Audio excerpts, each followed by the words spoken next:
கும்பாபிஷேகம் காரணமும் காரியமும். கும்பாபிஷேகம் சம்ரோக்ஷணம்னு அழைக்கப்படுது. இது கோயில்ட பிரதான தெய்வமான மூலவர் மற்றும் முழு கோயில் கட்டமைப்பிலும் உள்ள ஆன்மீக சக்தியை புத்துயிர் செய்வதற்கான சடங்குகளை உள்ளடக்கியதுன்னு சொல்லலாம்.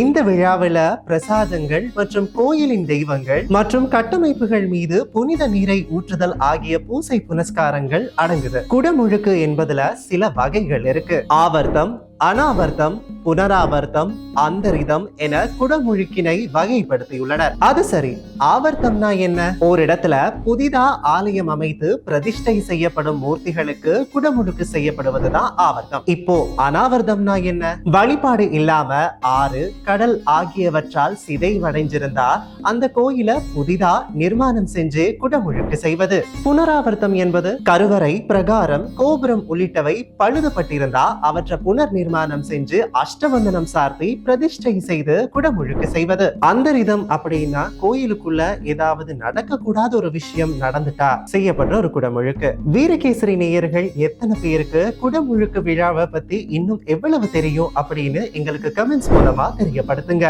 இது உங்கள் வீரகேசரி.